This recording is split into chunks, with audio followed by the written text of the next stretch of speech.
Welcome, everybody, to another edition of the Rockpile Report podcast. I am your host, Bill's season ticket holder, Drew Gear. That's my producer, Chris Kruger.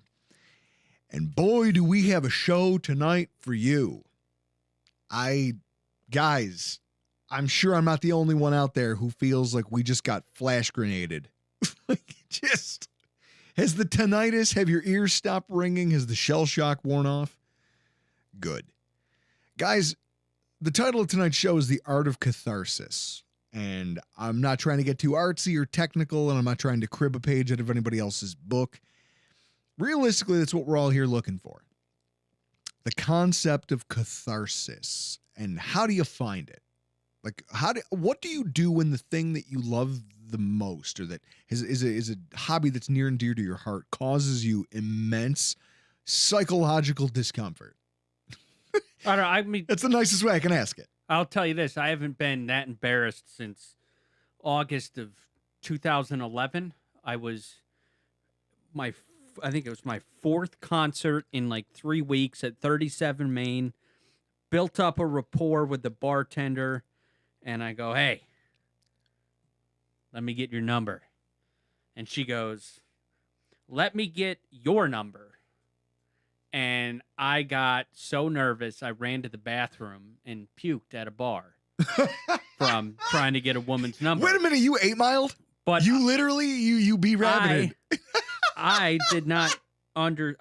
was not well versed in the male to female relationships that, well, let me get your number means I'm not calling you or texting you. So that's how that ended. I like that someone already commented, Sean Mullally, the best catharsis this week was listening to Elf and the team on 3 yards per carry. You were listening to that on the way over here. I literally listened to it on the drive over here today. Guys, I think that when you look at a game like we just absorbed, like I've changed my entire approach to tonight's podcast. When you see the thing that happened to the Buffalo Bills on Sunday night, you experience something like that, it changes you. It feels a little bit like shell shock. And in that way, it very much, I don't know, there's something that happens to you where you shut down, and then you need something else. You need in the moment I needed a palate cleanser.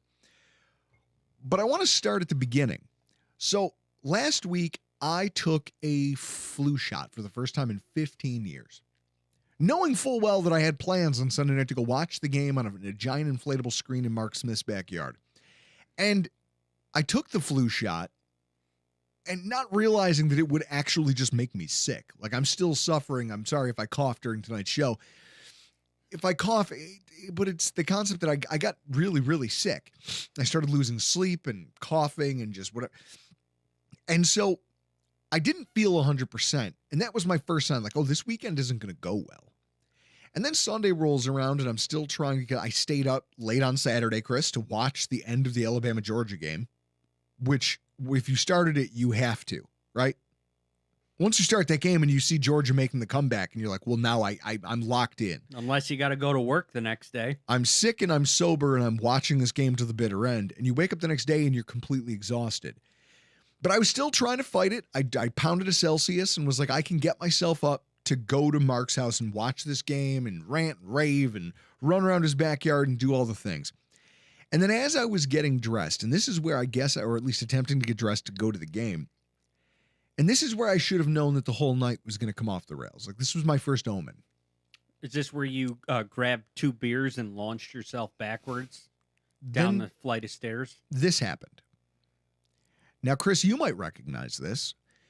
These were given to us by Ezra Castro himself, Pancho Villa, when he was here in 2018. You need to hold it up to the camera, that one, because that one zooms. 2018 for the home opener, guys. Or focuses, rather. The Pancho Power bracelet that I've had and I've worn religiously on Bills game days since the moment Ezra gave it to me himself, it broke. And, like, obviously I was a little upset. And I kind of went about my night. I said, okay, this is fine. It's not an omen. It's an unfortunate thing, but it'll be fine. The night's not going to come off the rails because this thing happened. And it was not fine. The night did come off the rails. I don't know. I'm not going to say that it's because of this, but I was going to say, I want you to see this. This thing broke, and it's just, I guess it's disappointing to me. You know, getting upset about certain things as you get older gets harder to find the emotional bandwidth to get upset. But I felt that. And then the game happens, and I obviously felt that. And then, you know, this comes on the heels of finding out that evening they took my uncle off life support. I have an uncle who passed away this past weekend, and he, like, all of these things are happening, and it's all swirling around in my head, and I'm like, you know, and I love her, my cousin. She sends me a text message in the, like, early goings of that game when things kind of looked like they were coming off the rails. In fact, I hate to do this to her, but if I can read it. This was the text I got from my cousin, who had just hours earlier lost her father. She texts me to say, the effing Bills. Come on, dude. My dad just died. Give me something. And this is like, that just stuck with me. Like, here's a person who's suffering and they're looking to the football team because that's all we're really doing. Football's escapism. And we're staring down the barrel of this thing going, please, Bills, just give me something to get me over my own personal hump. And they had nothing for us on Sunday. They had nothing for us. And in that way, I think that's the perfect place to start what is a recap for a game like that. Because realistically, we're all out here just trying to find catharsis. We're all out here looking for it. And if the team can't give it to us, like, maybe we have to find it in other places. Whether that be in our analysis of it, whether that's in our analysis of it, or whether we just take the thing that is NFL football and we try to find ways to enjoy it and try to rationalize it for ourselves. So in that way, Chris, first of all, raise a glass to Scott Brown. Cheers. Cheers. I made some Manhattans tonight for Drew and I. And I used less sweet vermouth than what the recipe calls for.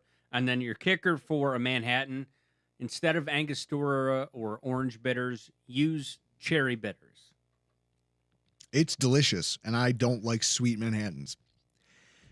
Now, as far as the actual game recap itself goes, you've already heard so many people kind of pick this thing apart from an X's and O's standpoint. It's Wednesday, so you've probably already listened to Joe Marino.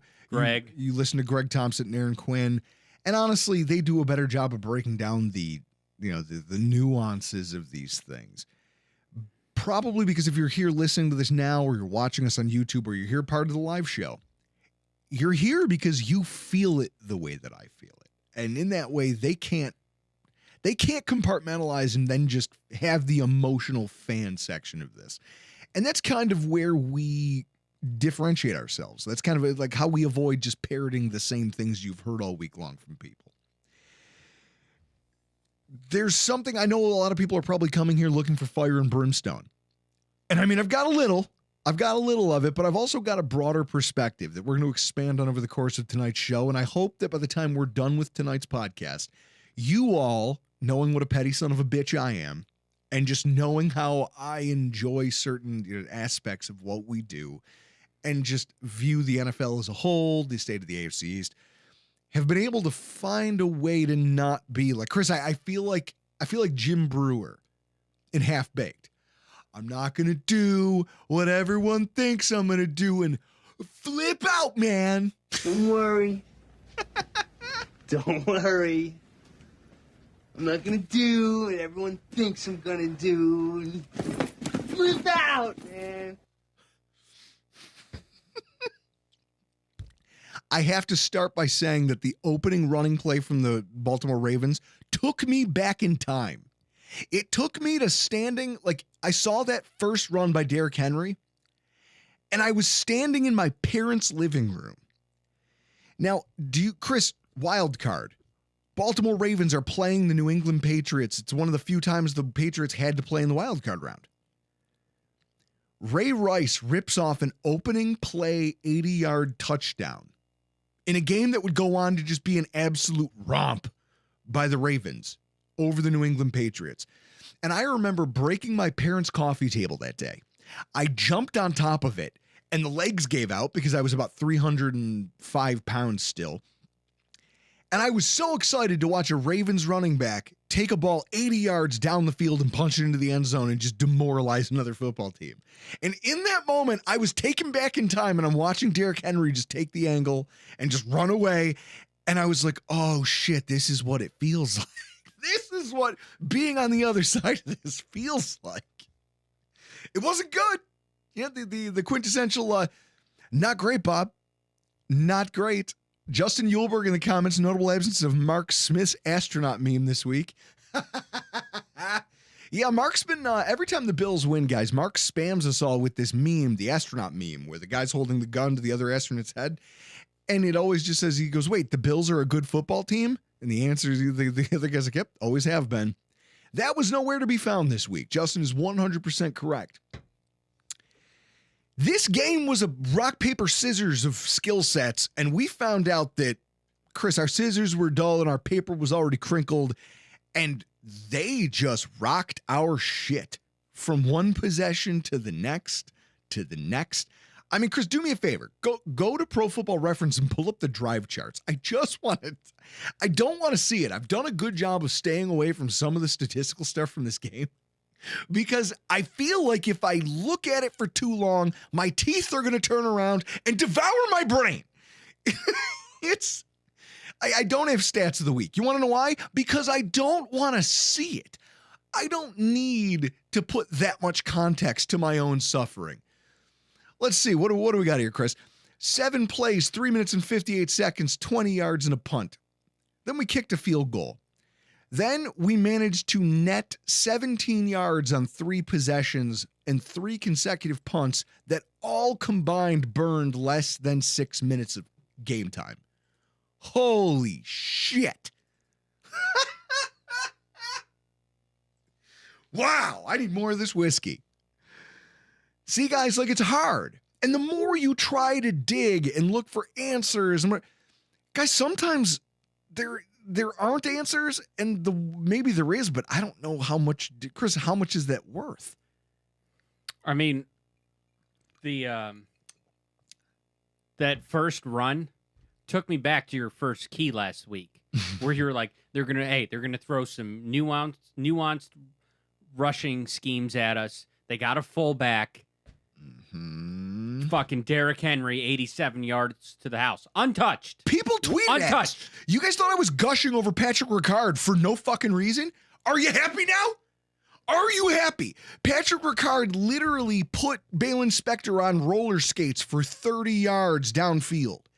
It should be illegal to have a running back Derrick Henry size playing behind a fullback Patrick Ricard's size. And the two of them just hammered us to pieces throughout the course of the entire football game. It was embarrassing. I mean, it doesn't help that our defensive tackles got exposed real badly by just the aggressive run-heavy approach of the Ravens. I mean, they didn't record a single statistic. And Dorian Williams had some moments, but ultimately he's not enough to stabilize things, right? You can't ask these guys to come downhill and fill these rushing lanes, and they just ate us alive. And then when Babbage, Chris, look at your chains. Guys, look how many chains this man has on. I will tell you, the first time they put Babbage on TV on Sunday night, no chains. No chains. And they also did go to Joe Brady early in the game before it got out of hand. Gold chain, out. They went back to him when it was more than 3 scores. Gold chain gone. I swear to God. Go back and watch the game. He tucked his chain out of shame. Yes. That's hilarious. That's going to become the new barometer for success, is whether or not his chain is tucked. guys, everything that could have gone wrong did. It was a nightmare scenario for the Buffalo Bills. We had no pass rush because we didn't need one. And then when we tried to get too far upfield, they'd slow a slip screen and just get in behind us. And it just compiled and compounded and drive over drive over drive. They were the anaconda, and they just kept squeezing us with this rushing attack. And we had to be perfect. And even when we had momentum, it blew up in our face.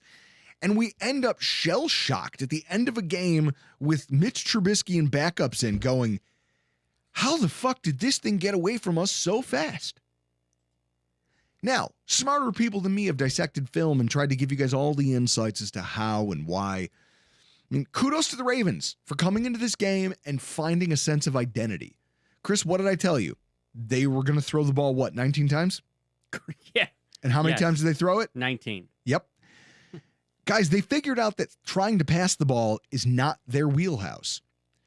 Case in point, in week 2, Isaiah Likely ran 18 pass routes. Against Buffalo, he ran in Dallas. In back-to-back weeks, they cut that number down to 10 and 9, respectively. Week 2, Mark Andrews, in a losing effort to the Raiders, ran 27 passing routes. He ran 10 against the Buffalo Bills. They now understand what they are. They said, listen, we might be a one-trick pony, but we're the best one-trick pony in the entire NFL. Fuck you guys, we're going to hit you with the run, and we're going to keep leaning on you. And the fact that they did it in this game at a time when our linebackers are injured, we're playing Cam Lewis in place of Teron Johnson, like, it couldn't have been a worse game script for the Buffalo Bills. And there was just no way to come back from that. What's the deal with Kincaid? When targeted, it's like a guaranteed 5 yards. It's the first quarter they gave on it.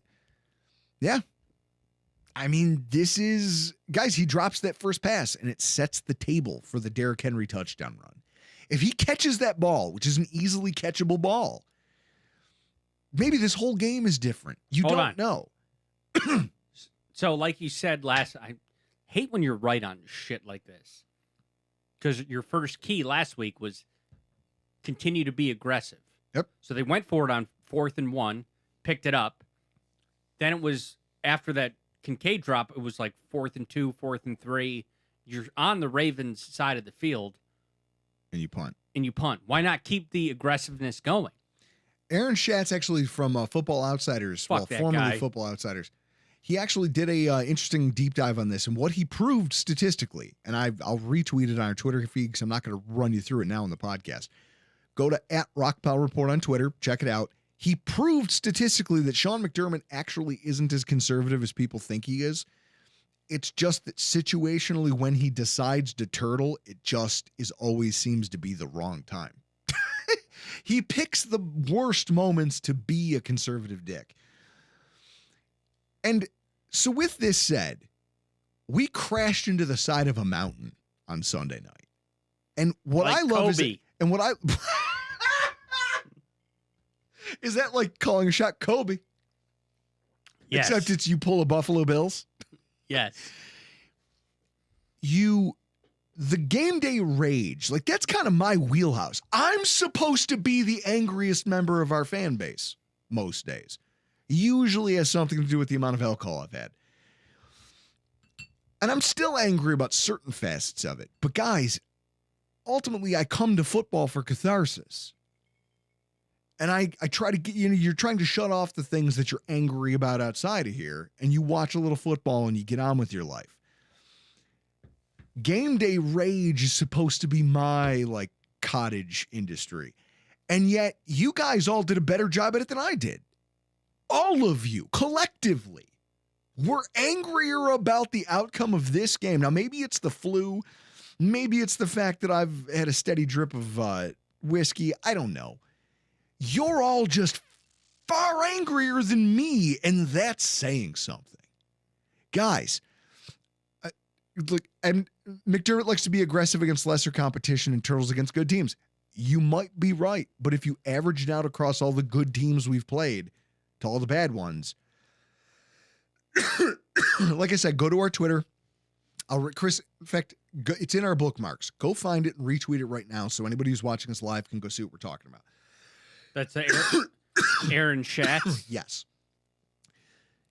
I just think for as little as we think of Sean McDermott, and you're free to think that. I mean, I don't love the guy. As anybody here knows, I am not the Sean McDermott fan club. I think that we have much more interesting problems and questions that come out of this game. And since there's not a lot of people who have really kind of taken them on here, and I haven't heard them discussed, I feel like it's good. This is a good place for me to stretch my legs and have a conversation about them. The first one, I'm glad Justin Uhlberg's watching this because this one kind of comes from him.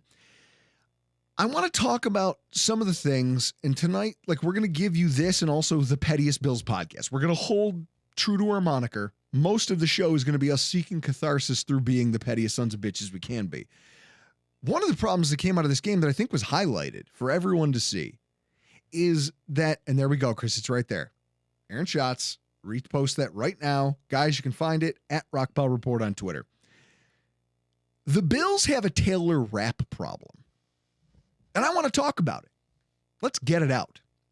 Taylor Rapp was just like the starting safety of choice for the Buffalo Bills when the season kicked off this year. And I thought that was an interesting move, but it made sense a little bit considering he was a priority signing in free agency.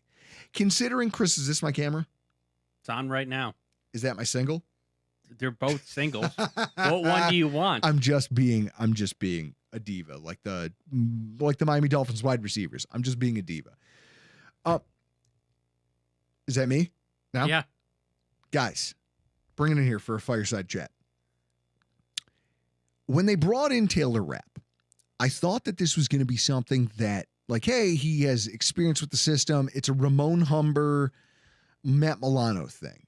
They're making sure Cole Bishop as a rookie understands his assignments, understands what he's supposed to be.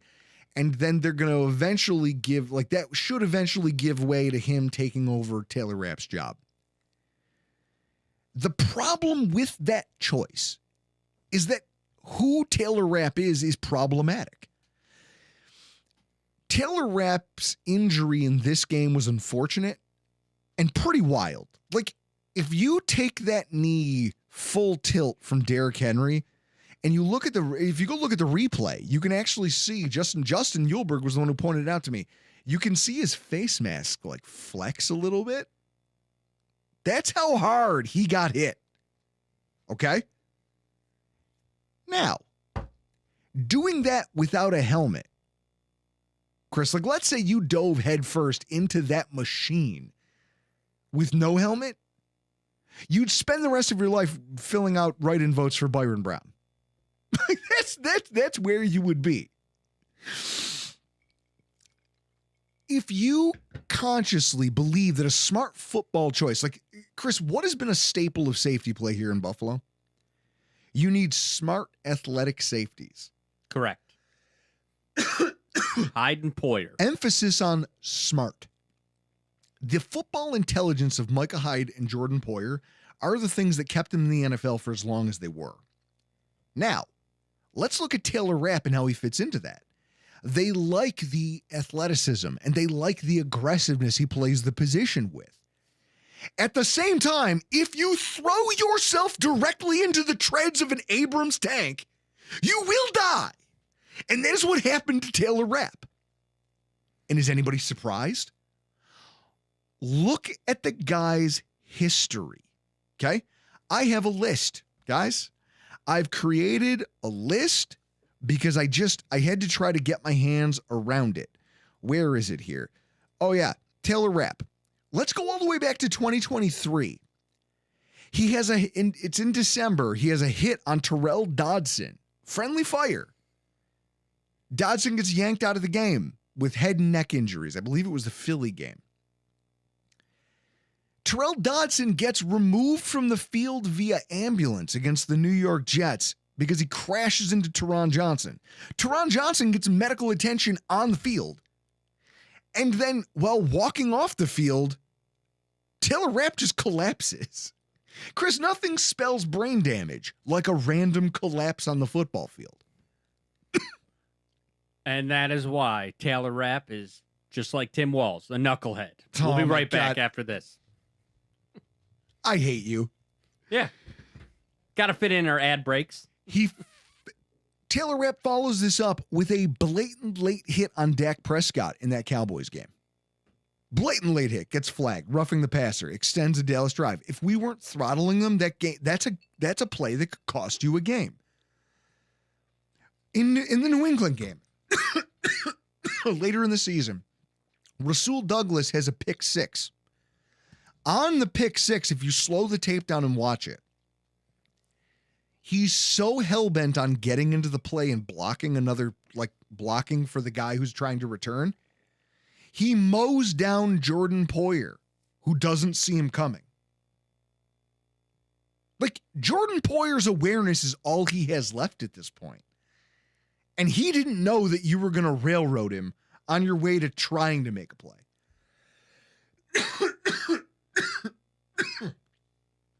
It's embarrassing, right? Those are embarrassing plays. You're hurting teammates of yours.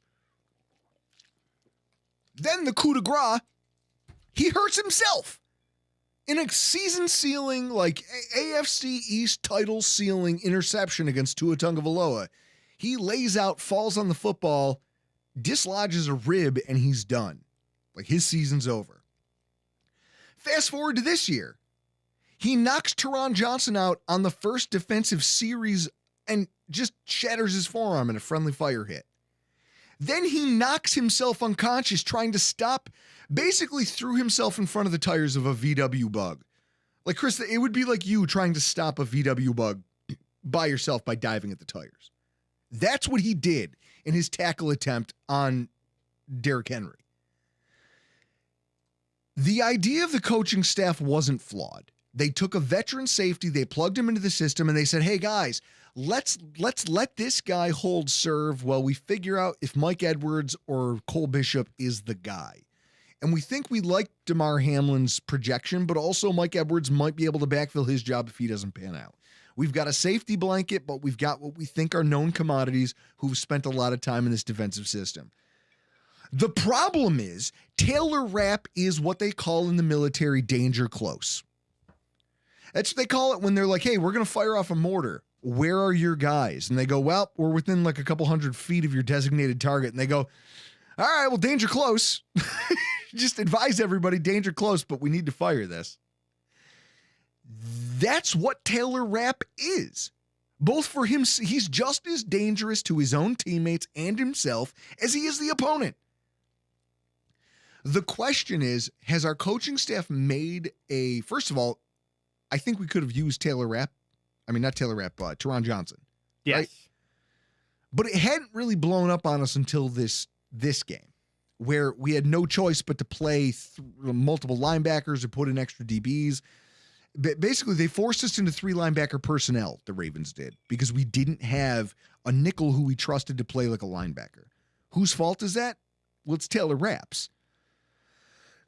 And so in that way,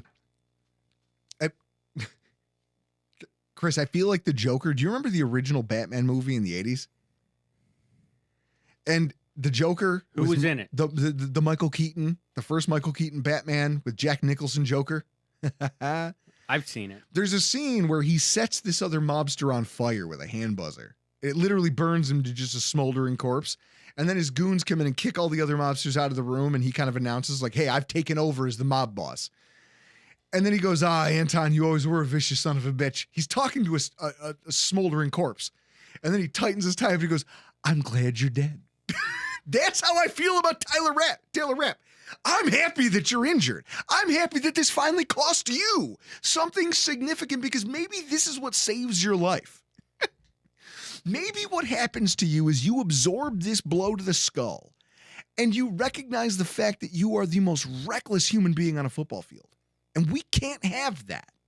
See, my follow-up would be, did you think Cole Bishop played well enough to take over Rapp? There's no way to know. Week? I'm not going back and watching the film on that. Go ask one of these other idiots with no emotions tied to this stuff. The people who can unemotionally rewatch that game and say, well, I looked at the film and, to be honest, I wasn't that upset with what I saw from whoever. I can't fathom it. It's not me. I can't do it for you, Chris. You got to go find another podcast to go teach you those things. I can't bring it to you. Is that fair? Yeah, it is. I'm just saying, with concussions, how the league likes to look at concussions now. You know, if he's concussed, he might not play against Houston. Thus, you get a Cole Bishop start and a full game film of Cole Bishop at safety. Yeah. I mean, they're... So, with that said, now that we've talked, like, the Taylor Rapp problem is real, and they're going to have to figure out what they do with that. Because now they have a hole at safety, but also, is it addition by subtraction? Like, is everybody on his own team just kind of breathing a sigh of relief, like, at least I know I'm not going to get human missiled from behind the next time that there's a play? Because someone turned the Tasmanian devil loose. Just Oliver, now I need to watch that Batman film again. Anton, you're a vicious son of a bitch. I'm glad you're dead. It's one of my favorite, like, the Jack Nicholson incarnation of the Joker is one of the most well-acted characters of all time. And I don't care what anybody says. It's perfect. So then there's the tweet that I had. Like, I wasn't one for game night rage because I wasn't really drinking and I was just hanging out with my wife on the couch. And Chris, I can't scream at her about football. I can yell at you in your dumb face all night long about the game. And even when you don't respond, it doesn't matter because I'm just here to vent at you. I can't do that to my wife, right? Now, you know what? About the in a tie from last week. So if you listen to us in the Truck Chronicles on the way to Monday night, I made a $5 bet with my childhood best friend for because I thought Jacksonville would have got a kick return or defensive touchdown. And he lives in Virginia. And I had to mail it. I mailed him $5. It took me $10 to mail $5 in nickels to him. And he was like, you could have just Venmo me. And I'm like, you just, and I say this with the cadence of Dr. Evil. Scott, you just don't get it, do you? You just don't get it. I have to send you $5 in nickels. Now, Karma, because he's in Virginia, he lives in Virginia. He went to the game. So, yeah. So you got to make that bet with me. Karma, you got to watch the Bills play like absolute shit on a Sunday night. So the next topic I want to touch on before we really get into the pettiest part of the podcast, I want to talk about trick plays and accountability. So I had a tweet, one of my few rageful moments of the night that I took to social media, which I've promised I was going to try to. I love how some of you have been like, hey, where's Drew? What do you mean he's not going to rage tweet anymore? And then they're like, there it is. My guy, he couldn't help himself. I had a tweet and it reads like this. Chris, I'm sure at some point, like, you could, like, people know it. In fact, we'll retweet it. Go look at Rockpile Report. I just retweeted it. Who the fuck would greenlight a trick play like that now? Why the F is Josh getting a pitch that close to the sidelines with no escape route? And the thing I said at the time was that Sean McDermott's coach speak isn't going to fix this. If Brady called it and McDermott allowed it, I 100% want to know.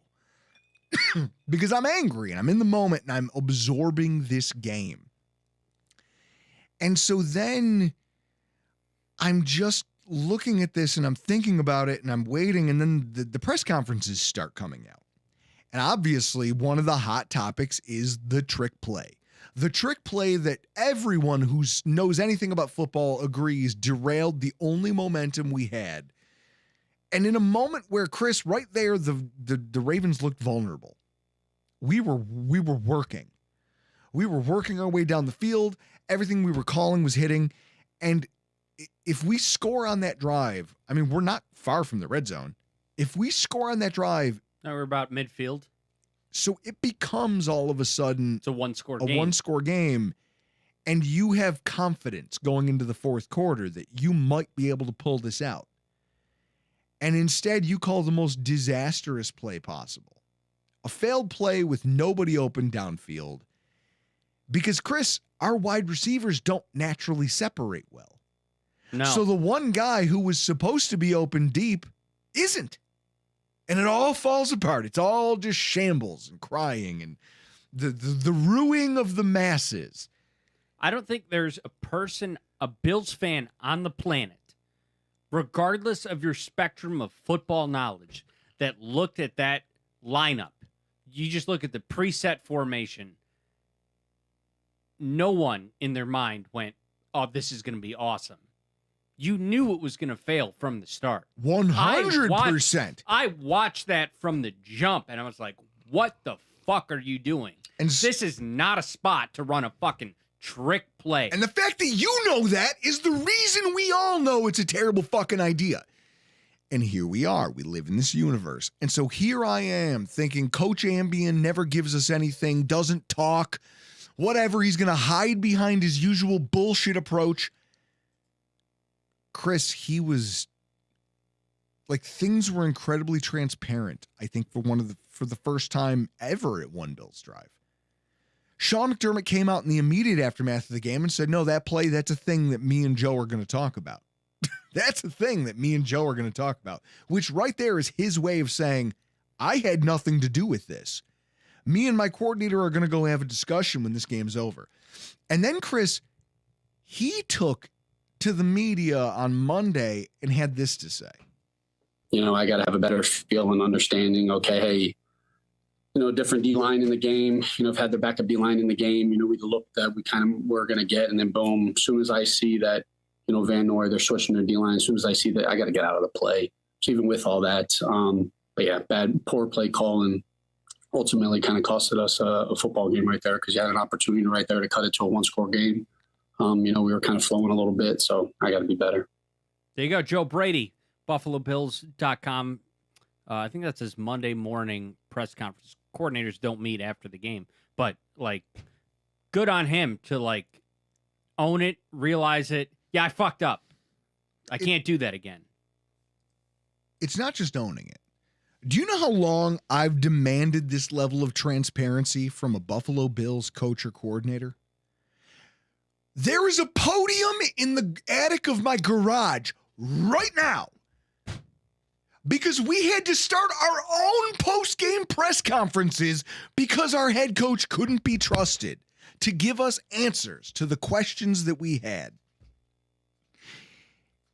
And now we have transparency. We have coaches who are saying, my offensive coordinator made a bad call and I got to go talk to him about it.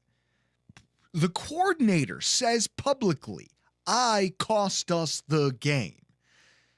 Do you remember when it basically was Sean McDermott saying nothing and Josh Allen trying to take the entire loss on his shoulders every single time something like this happened? Oh, yeah. All of a sudden, Josh Allen's walking around in post-game press conferences with just a cavalier, not a cavalier attitude, but just very nonchalant. He goes to the microphone. He's like, well, it's a long season. We've been a part of these before. It is what it is. And you see that and you go, oh, well, maybe he doesn't care. No. It's not that he doesn't care. He understands that it's not his fault, but he also trusts that the people responsible are going to own it. They're going to learn from it, and they're going to move. Now, we as fans usually get upset because we're not privy to that. So it's incredibly refreshing when I hear it from a coach's mouth. I'm the one who fucked up, and I will own it, and I will be better. I mean, he flat out said that he cost the team the game. Not only in that sentence, but also, guys, if you go listen to the rest of his interview at BuffaloBills.com, he expands on the fact that he thinks he game planned a terrible game plan. He blames himself for the loss and just says, I'll do better. I'll be better. It will move on. So when you think about what you're in the moment, Chris, when you're looking, you're being vindictive and you want your pound of flesh as a fan. What happens when you get it? Do you feel good? Does Brady, here's a question I have for everybody who's in the chat right now. Everyone who's watching, I want to hear your personal opinion in the chat. I just want to read them as they're going. Do you feel better because Brady announced this and because Brady took ownership and fell on the sword? Does it make you feel better? about the way this all went? For me, I enjoy it because under McDermott, I've never seen it before. I've never seen Daboll do it. I've never seen Dennison do it. Didn't see Ken. I mean, we visually saw Ken Dorsey throw shit around, but I haven't seen a coordinator come out in a press conference and go, "That's on me. I fucked up. We won't have that again." I mean, and that's it. That's the question. Does it make a difference for you? Like, everyone's been asking for contrition because we haven't gotten it from the existing coaching structure. Now that you have it, what's the value of it? Do you genuinely feel better? Does that make you feel better about the Houston game? Like, do you feel better now that the guy said, "I'm sorry"? Because I'm not going to lie, I learned that I don't. I mean, I guess I enjoy the fact and I appreciate the transparency. It doesn't make it feel better. So this thing that we thought we needed, Chris, it's not. It ain't it, as the kids say. This ain't it. And so in that way, wait, what's happening in the comments here? I see something about. Did you see what Steve wrote? Oh, Jesus. Steve. Awesome. This is why I love the group that shows up here for these shows and interacts in the chat. Hey, as long as their pronouns were she, her. We'll be right back after this. Guys, you have no idea what this. So to break down the fourth wall here for a minute, our listeners have informed us on the audio side of the podcast that when we talk about these things, like Chris makes his political jokes or, something like this comes up, what happens is that the ads that play during our show are like pro-Kamala ads. We have no control. We have no control over them. They just play. But what's hilarious to me is that I'm agnostic politically. And this guy over here. I'm down the middle. Oh, yeah, you're done. He's hard right Jay from Letterkenny. Like, he's like down to the haircut and the stupid facial expressions. 100% down the middle. Down the middle. Because down the middle is right-wing Nazi Republican. No, I'm down the middle. I like how Big J in the comments. Jacksonville sucks. Yeah. Jacksonville sucks so bad. Georgia said you better not put that damn team on my TV this week. He goes, we get the Bills. Vita Vega. Transparency like this is good. It would have been helpful for this after 13 seconds, so we would have had the assurances people in charge. Yeah, exactly. Okay. So there is value in contrition from the coaching staff and from the coordinators responsible for making the poor play calls in the moment that they happen. When something disastrous happens, you own it in the moment. And so in that way, a part of you wonders, you go back to the 13 seconds fiasco. How much has this coaching staff grown from that moment to this one? Where here's this catastrophe that played out because someone made a bad call, whether it was a special teams coordinator, the head coach. Tyler Dunn's piece over at golongtd.com seems to point a lot of fingers. But with that said, here you have a staff who everyone made mistakes and everybody owned them. From quarterback to coach to coordinator on both sides of the ball. Does it make you feel, Chris, like we're finally looking at like a competent football team that maybe just knows that they're outgunned in a lot of situations? They go, look, I trust my coaching. I made mistakes, but also I'm dealing with I've got a 6-shooter that only has 4 bullets in it. Yeah. Like, that's the state of our roster right now. Yeah, it's just the game, like, my takeaway, like, main takeaway from the game is, okay, Buffalo does not have the pieces to stack up to Baltimore. Baltimore knows how to beat us. It's just one of those odd games where this team has the formula to beat us, and we got our asses handed to them. And that's I don't see it like, it's not one of these like, oh, this is going to continue to happen. It's a one-off. I expect Buffalo to rebound next week against Houston. And honestly, if you look at this, like Steve Noble, I just wish McDermott could act human and have emotions and not be so politically correct. Steve, do you want me on an NFL sideline? We've talked about the concept that I shouldn't be allowed to coach children. You want to know why? Because I'll be worse than Will Ferrell in kicking and screaming. You give me a whistle and a clipboard and real authority on a football field, I'm going to be fighting other adults in the stands. It's going to get ugly. Hickenbaugh's not wrong. We've called him Coach Ambien. Yeah. His entire career here in Buffalo. And now he's finally showing us that he might have done the thing we've been asking him to do. He's grown. He's willing to point fingers and say, hey, I have a coordinator who's blaming himself for this, and I'm gonna let him say it. We're gonna talk about it, but I'm gonna let him air his piece. And he does. And that has value. Especially if what you are right now is truly like, hey, we know that we handcuffed ourselves with the salary cap and all the cuts that we made to make the future brighter for Buffalo. You know that what you've done is you've reopened the window for yourself in the future. And now you have a coaching staff that seems to be turning a corner philosophically. And they're no longer just making generalizations.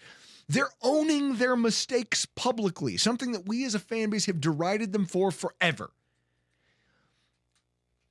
The value of contrition is huge in the aftermath of this game, to me anyway. Some of you will still be salty, and I can't stop you. I can't tell you not to. Feel how you want to feel, guys. I rage about things that are far dumber than football.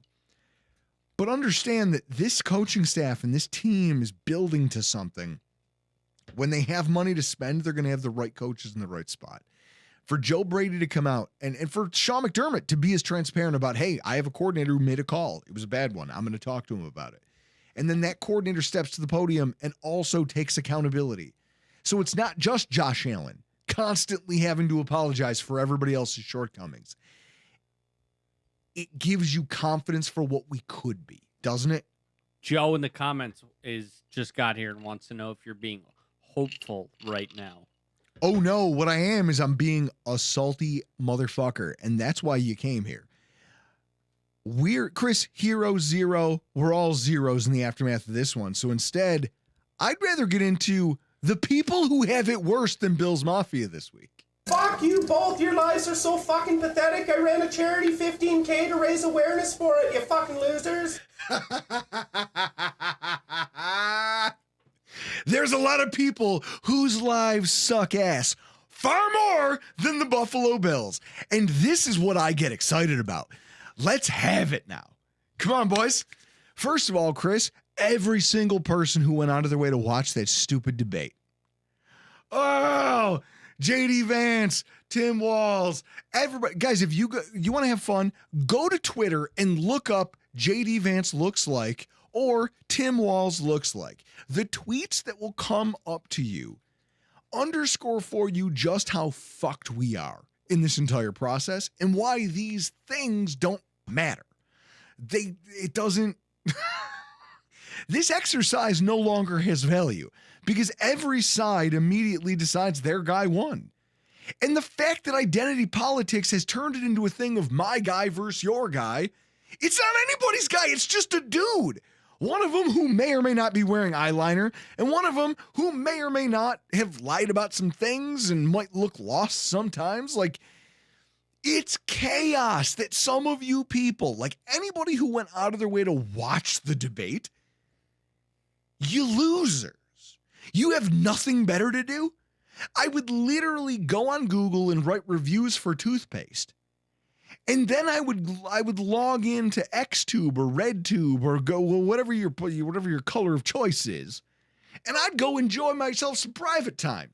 And maybe then, after a couple rounds of that, I would find time to see what politicians are saying into microphones for public applause. This is nonsense. Anybody who watched that, like you people, have it way worse than anybody else. Hey, all you got to do is become friends with a school shooter. I love how you have a political quip to throw into everything. I always do. Here's mine. Can we just set them all on fire and start over?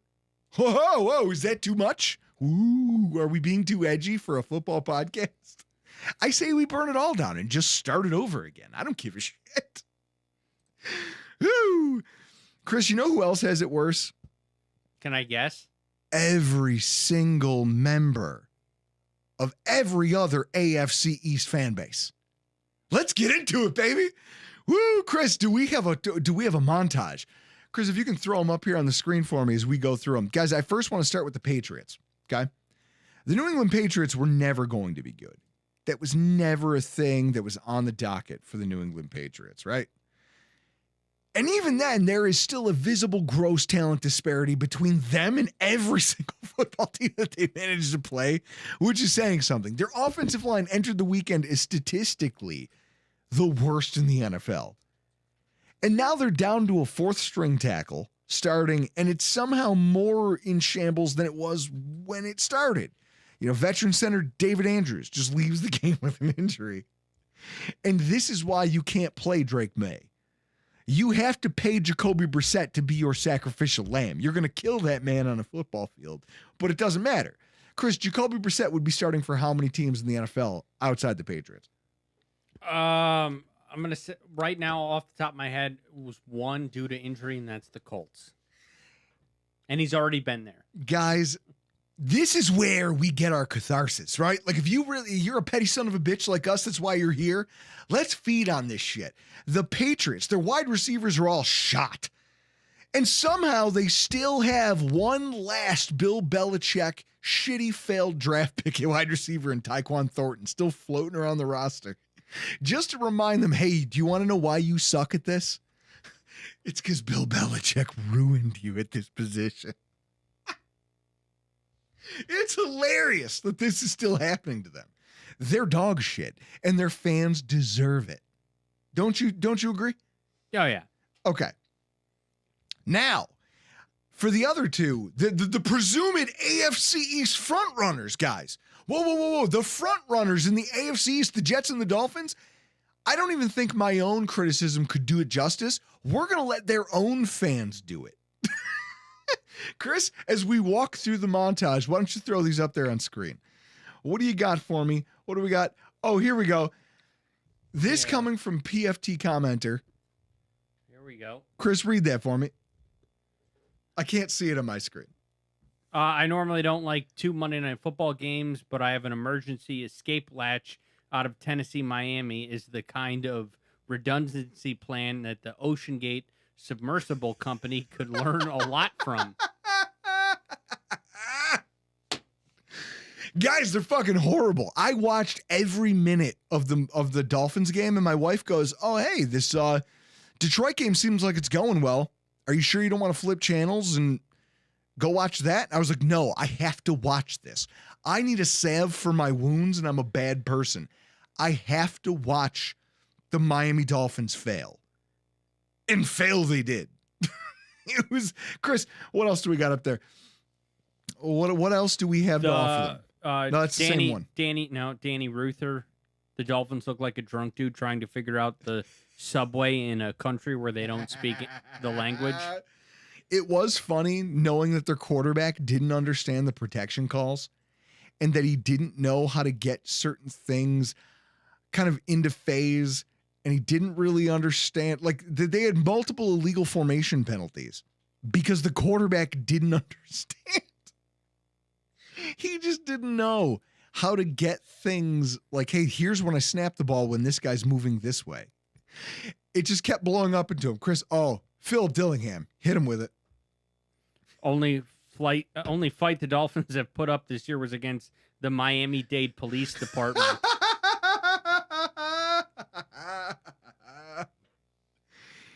Guys, they're like just to give you an idea of what the Dolphins were dealing with going into this game.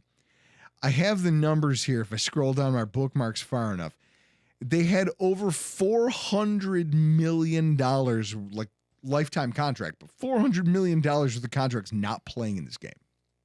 And then they lose Jalen Phillips for the entire year to a knee injury halfway through.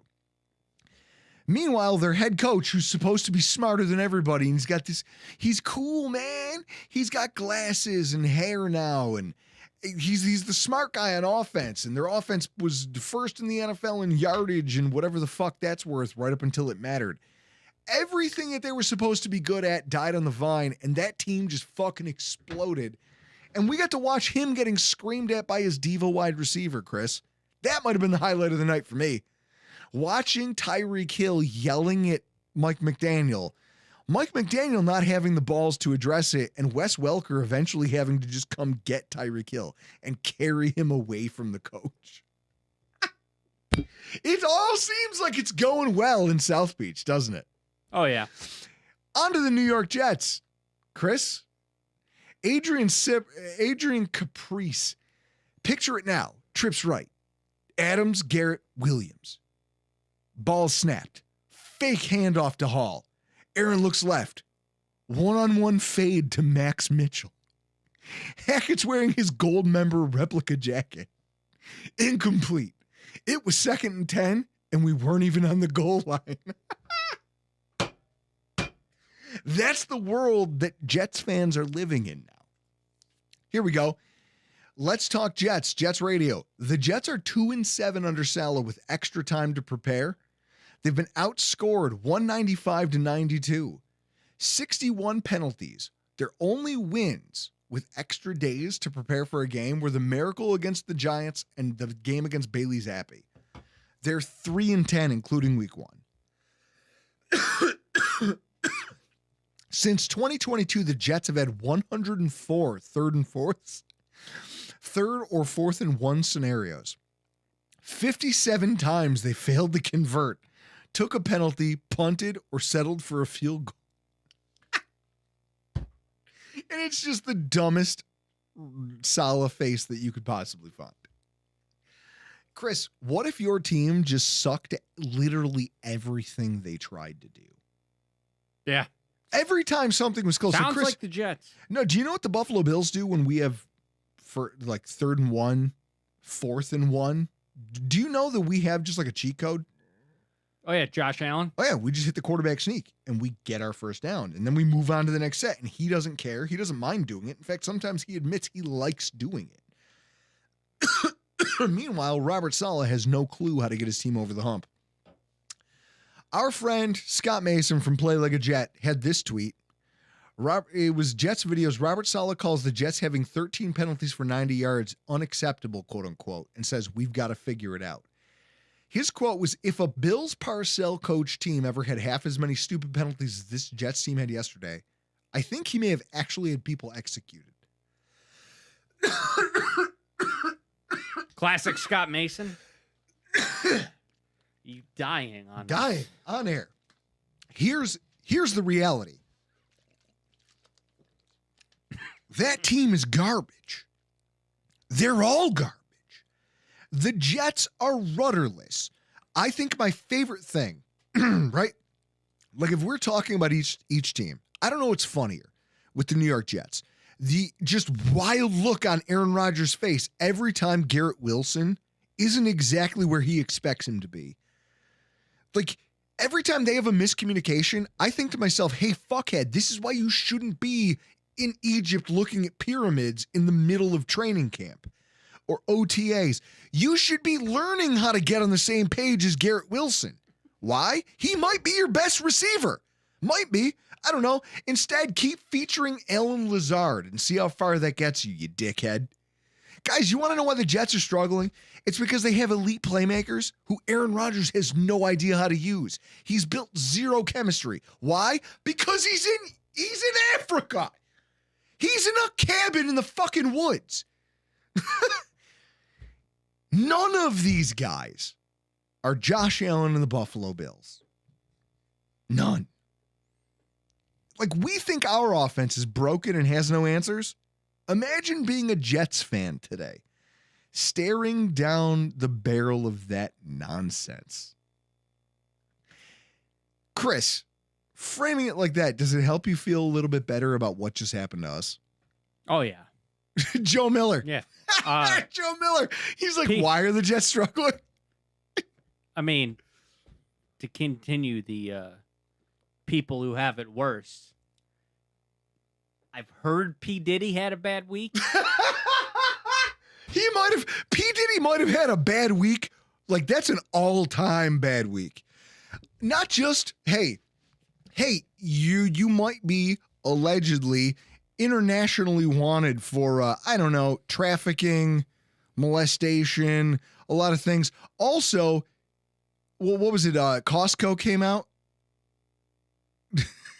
Just retreated here from Joe Miller's show. Ryan Tongan. I love it. Guys, I love the fact that when Joe's show ended, people were just like, oh, the Rockpile report's on. Let's go over and see what these idiots are screaming about. Hey, guys, let's recap. We just did a deep dive on just how terrible the rest of the AFC East fan bases feel right now. They're all dog shit. Their offenses are terrible. They're uncoordinated. Their star players are fighting with their coaches. You know, you've got Aaron Rodgers yelling at coaches. It's amazing that all of this is happening in a year where, like, oh, the Bills weren't supposed to be anything. The Bills were supposed to be, like, also Rans. But we're the most put together organization in the entire division. We're the only one that has our shit together. And now you have a coach who's actually expressing some transparency. And you have coordinators who are willing to step to the microphone and be like, hey, look, I fucked up and I'm going to solve it. I will fix the problem. Chris, what more could you ask for? I mean, a Tim Walz debate? Maybe? You're an asshole. As we close this out, I've got some final thoughts. First of all, Thurman Thomas tweeted out that he wasn't that angry about the outcome of this game at all. And I have to agree with him. Like, it's a thing. It happens to you. But if your memory's long and you're not, like, Vita Vega, Rodgers regrets not joining RFK's failed presidential campaign. Awesome.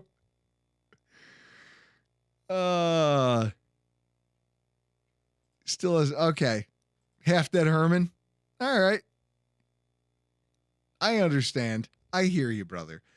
Guys, the comment section this night's been perfect. I love it. This is catharsis.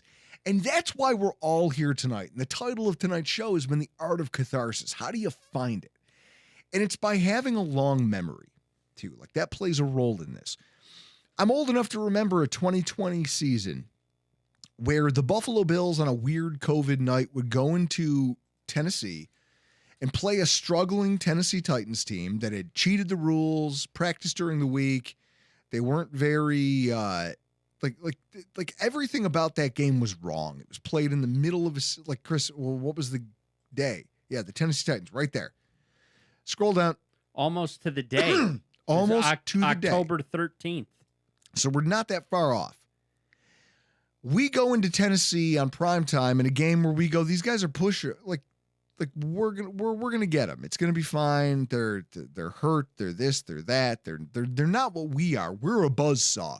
We're the Buffalo Bills in 2020. We're lighting everybody we play on fire, and they pummeled us under a physical brand of football. And just, it's the night the Josh Norman meme was born. And ultimately, they buried us in that game. And yet, it was week 4. How many other teams in the NFL can say, you know what, the last time I was blown out was 4 years ago? Mm-hmm. Yeah, how many other times can a team walk to the can you ask a coach, hey, coach, when's the last time you lost by more than one score? And he goes, oh, it was like 4 years ago. And then you have to go back 2 years before that to find the most embarrassing loss before that. Like, in that game, the Bills lost, and it felt enormous. And then the Bills went on to play in the AFC title game. Because it's a long season. And a lot of things happen. And so, in that way, Chris, wouldn't you rather get pummeled by a team that's a one-trick pony and is probably going to have to fight its way into the playoffs on the basis of, hey, we do one thing really well? And the Bills are like, well, we do multiple things really well. It all just cratered on us in one night. I definitely believe Buffalo to be able to rectify what happened on Sunday night in the position that they're in a playoff game against the Ravens, because I think Baltimore is in a tougher division to deal with. Pittsburgh's playing above average right now. Cincinnati is Cincinnati. I think they'll end up figuring it out. They're in a lot tougher space than we are because we got the Jets being the Jets. Tua's concussed again, and the Patriots are the Patriots of the early 90s. The Justin Yulberg playoff game against Cincy was pretty embarrassing. You are correct. In fact, for those of you who don't know the story, that was the first time at a Bills game I've ever had to really put my hands on another human being during a Bills game. And it came in the concourse in defense of a guy with his wife and kid and a couple belligerent Cincy fans. And what's funny is at the tailgate this past week for the Jaguars game, John Fina came to the tailgate. And Joe Miller, who's still here. Yeah, and he brought it up. And he mentioned, he goes, oh, like that one time you tweeted about this thing. And I go, I knew you.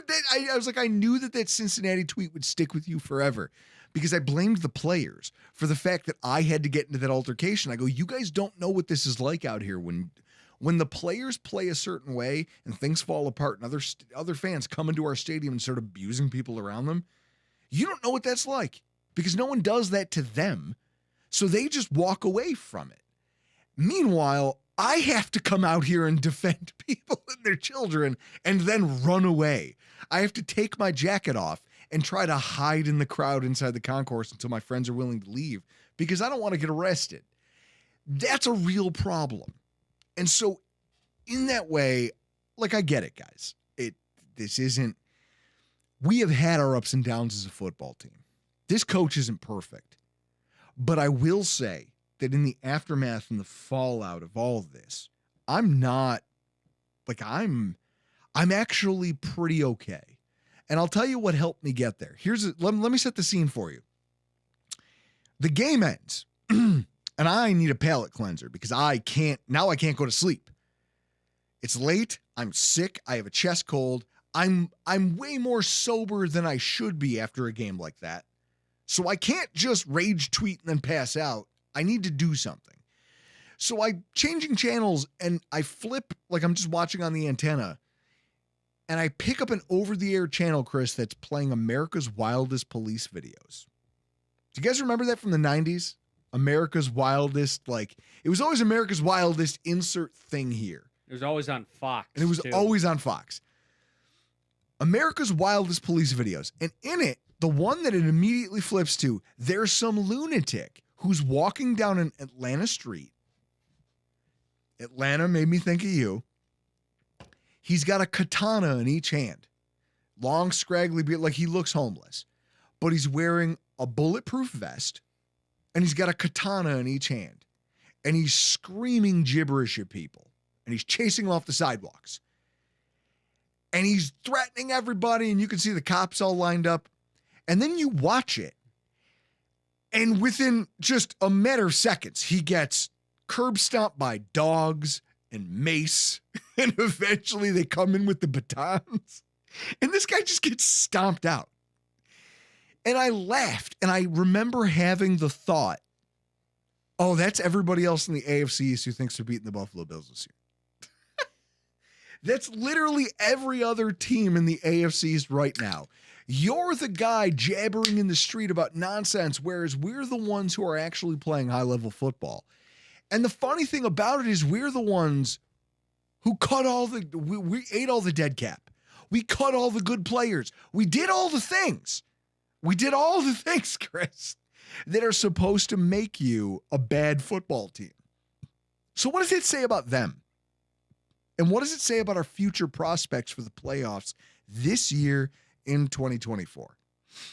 You feel pretty confident that no matter what happens, everybody else in this division is such a shit show that we are, by default, the best option. And so when you come out of a game like this and you say, okay, so that means we're probably a wild card team, but we're going to win our division. And so if we're going to win our division, then what does that mean? I don't know who, Chris, guys, you in the chat, Joe, Justin, all of the, Kyle, Steve, those of you with opinions, who else besides the Buffalo Bills is going to win the division this year? After everything we've seen so far. Easy. Indianapolis. If you get in a time machine and go back to 97 when they were still in here? Yeah. Actually, wasn't it 99? Because didn't Peyton Manning play one season? Yeah. In the AFC? 99 AFCs? or 2000. Guys, the reality is we're here, and that game sucked. But if you want catharsis, just look around. There's so many teams that have it worse than we do. And this is a year where we're intentionally watering down our roster with dead cap. Nailed it. 99 Colts, 13-3. Yeah. The last time that the Buffalo Bills didn't make the playoffs, it's because they actively chose to make the team bad for cap purposes. It's telling that between the coaching and between the talent that they have on the field, by default, we are the most complete team in the AFC East. And no loss to the Ravens can take that away from me. And I guess so. Joe Miller, the only team that has a chance is the Jets if they can get their shit together. Yeah, it's a long season. You're right. A lot of things can go sideways. Injuries can happen. Josh Allen could get hurt, and this whole thing could come off the rails. I want to knock on wood and kind of try to keep that from trying to keep myself from speaking that into existence. But what I'll say is this. If you want catharsis, it's taking a look around and realizing that everything sucks for me. Everyone's always looking for a silver lining, and they want it to be positive. They want it to be because I did something better. Instead, let's just look at the fact that everyone else around us is just crap and say to ourselves, can I not gain catharsis from their suffering? I watched every minute of that Dolphins game, and I regret nothing. Because I feel so good sitting here behind this microphone knowing that I don't have the coaching questions. I don't have the diva wide receiver questions. Guys, go listen to our friend Elf's podcast this week at 3 yards per carry as they try to recap Miami Dolphins playing the Tennessee Titans. Holy shit, the criticisms of their diva wide receivers. Remember when we thought Stephon Diggs was being a diva as a fan base? And he was. Miami has that tenfold. But they still owe those guys. In fact, they just re-signed one of them to a contract extension. It's a disaster. Robert Saleh is probably going to get fired. He's rudderless. I've said it before and I'll say it again. Robert Saleh speaks and I think coaches the way he thinks Vin Diesel would do it if this was a movie about a guy who was good at being a football coach. And if you're Woody Johnson, home of Johnson & Johnson, the greatest COVID shot in the history of America, and you need a new football coach, you go right to America's assistant head coach, Tim Walz. I hate you so much. Guys, it's okay. For me, watching the Buffalo Bills, yes, I rage about things, but I also have the ability to find catharsis in all of the small Ryan Tongan, the show better have another hour. I need more catharsis. You got to be able to find your joy in all the small nuanced things of everybody else. And if you're here, it's probably because you're a petty son of a bitch like us and you take pleasure in other people's suffering. And if that's what does it for you, then so be it. But it's what does it for me. And I feel like we're in a great place. And so in that way, I started the show saying that I was Jim Brewer from Half Baked. Now I feel like I'm Aragorn for all the dorks in there. I'm Aragorn standing at the Black Gate. And it's listen, it'll be an hour of wolves and shattered shields when the kingdom of men falls, but it's not today.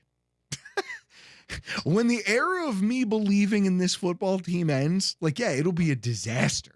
When this season goes down and everything that I trusted or believed in or thought they could be falls apart, it will be a belligerent mess fueled by whiskey and hatred and frustration. But it's not today. Today we're here and we just shrug it off and you look ahead to what's next and you go, you know what? I'm okay because I found my catharsis. I found the couple things that I could punch down on and make this feel all right. And so in that way, I'm going to pop a top on another golden bullet, Chris, and we're going to bid all of our fans adieu. Until next week, guys, thank you for showing up and showing out for the Rockpile Report podcast live on YouTube. I got to get out of here. I'm Drew Gear. That's Chris Kruger. This has been your Rockpile Report.